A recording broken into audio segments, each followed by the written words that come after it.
상들 함께 좀 짚어주실까요? 예, 그렇죠. 시장 판도 측면에서 볼 때 하반기 증시에서도 역시 대형주, 그것도 현재 반도체 위주의 현재 삼성전자, 즉 SK 하이닉스가 주도하는 장세가 재현될 것이다 하는 건데요. 어쩔 수가 없는 것 같습니다.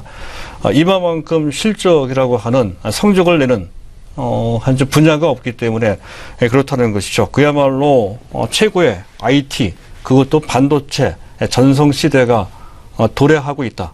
또 이러한 시대가 상당 기간 지속될 가능성이 크다 하는 그런 관점으로 봐야 된다는 거죠. 앞서 말씀드렸던 것처럼 이 부분은 상당히 심혈을 기울여서 현재 우리가 연구를 하고 또 참여를 해야 된다는 그런 판단을 좀 하게 된다는 건데요.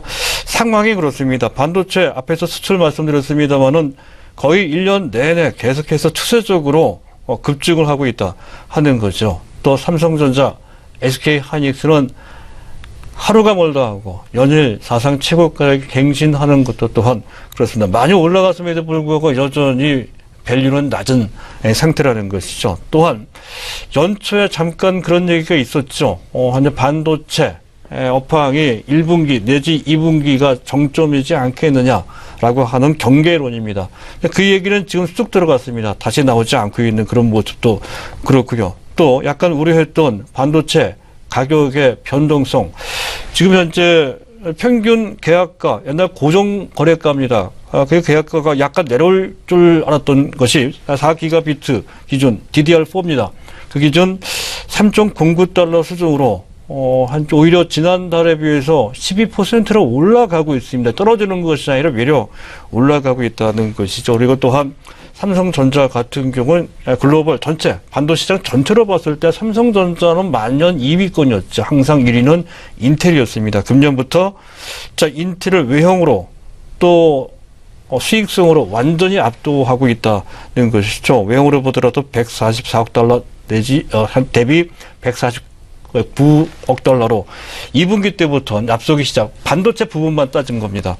그리고 반도체 부분만 따져서 봤을 때 영업이익도 4조 원 대비 삼성전자의 반도체 부분에 국한된 영업이익 규모가 2분기 때 7조 원이 훨씬 넘어갈 걸로 추정됩니다. 완전히 압도를 하고 있다는 것이죠. 또한 그와 같은 맥락으로 SK 하이닉스의 영업이익도 현재 매 분기별로 사상 최고치를 갱신을 하고 있죠. 지난달이 2조 4,600억 원 정도 됩니다. 그것도 사상 깜짝 놀랄 만한 사상 최고치인데 2분기 때 그럼 훨씬 능가하는 3조대가 넘는 그런 영업이익이 나올 것으로, 그것도 하반기 계속 그러한 현재 영업이익, 사상 최고의 영업이익을 계속 갱신할 가능성이 크다는 것. 삼성전자도 또한 마찬가지입니다. 앞에서 7조 원 정도를 언급을 했습니다만 일각에서는 분기별 영업이익 8조 원이 넘어간다는 그러한 전망까지 제기할 정도라는 것이죠. 더 나아가서 최근 들어 아마존 같은 데서는 삼성전자나 SK 하이닉스를 향해 반도체 공급량을 좀 늘려달라는 그런 재촉을 하기도 합니다. 그리고 애플 같은 경우에는 아이폰 8용, 아이폰 8에 쓰이는 반도체 메모리를 입도 선매하는 그런 모습까지 현재 나타내고 있다는 것에서 얼마만큼 반도체 수요가 느는지를 우리가 알 수 있는 것이고요. 또 SK 하이닉스가 현재 어제죠. 도시바 인수 컨소시엄에 참여를 해서 우선 협상 대상자에 올라갔다는 것이죠. 그것도 크게 보면 긍정적으로 우리 반도체 시장에 영향을 준다, 이렇게 볼 수 있어서 지금 그야말로 반도체 최고의 전성시대, 이렇게 이제 볼 수 있는 그런 상황이라는 것인데요. 무엇보다도 우리가 봐야 되는 것은 그동안 걱정을 했던 반도체는 사이클릭 산업입니다 해서 업황 기복이 심하고 그에 따라 실적이 왔다 갔다 한다는 치명적인 단점이 있다라고 이제 말씀을 드린 적이 있는데요. 자, 그러한 기본적인 그런 우려에도 불구하고 현재 최근에 반도체 DRAM 가격은 그런 기복 없이 계속 승승장구 고공행진을 하고 있다는 건데, 그 배경을 두 가지 측면에서 살펴봐야 됩니다. 일단 수요 측면에서 일단 빅데이터 시대를 맞이하고 있죠. 또 각종 IT 대형 업체들은 클라우드 서비스를 준비하고 있습니다. 클라우드를 할 때는 초대용량 서버가 필요하죠. 거기에 이제 반도체 D램 또는 현재 SSD가 현재 상당히 필요하다 하는 건데요. 최근 들어서 스타트업, 현재 신생 기업들이 우후죽순격으로 빅뱅 하는 것처럼 폭발을 하고 있는 것도 도움이 되고 있고요. 또 5G 시대를 맞이하고 있죠. 빠른 데이터 처리가 필요합니다. 전송도 필요하고 말이죠. 또 AI가 확대되는 것도 그에 따라 반도체 수요가 느는 배경이라고 할 수 있는 상황입니다.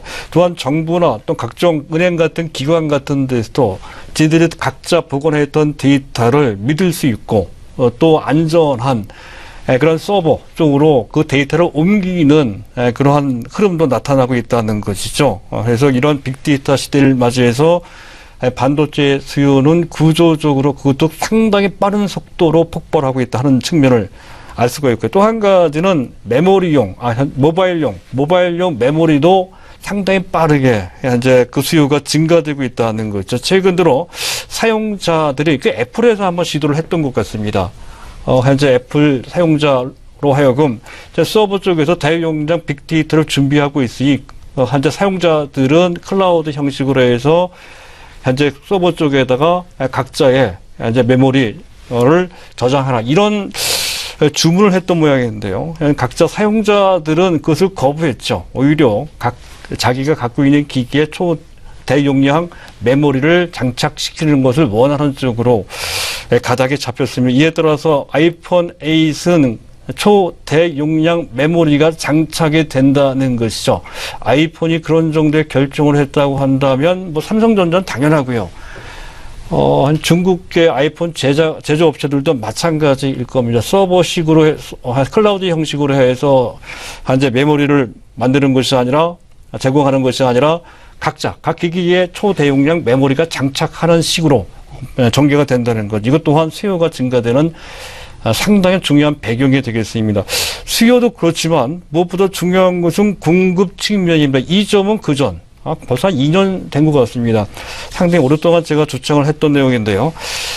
지금 반도체, 특히 D램 같은 경우는 3자, 삼성전자, SK하이닉스, 마이크론 테크놀로지 3자가 현재 지금 독식하는 과점 체제 하에 있습니다. 그래서 이것을 공급자 우위의 시장, 어느 정도 그 3자 메모리 업체들이 현재 암묵적으로 담합을 할 수 있는 개연성이 상당히 있다는 거죠. 자연스럽게 공급 조절을 할 수 있는 그런 환경이 만들어지고 있다. 실제로 약간 그런 낌새가 삼성전자, 칼자를 쥐고 있는 삼성전자를 중심으로 해서 좀 나타나 보입니다.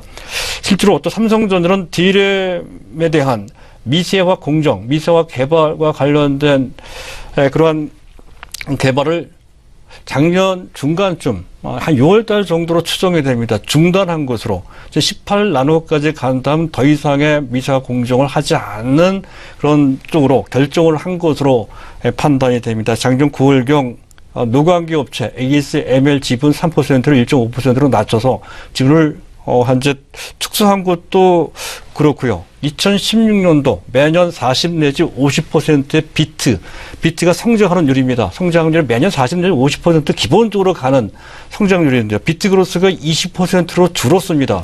그런 경우는 상당히 특이한 케이스거든요.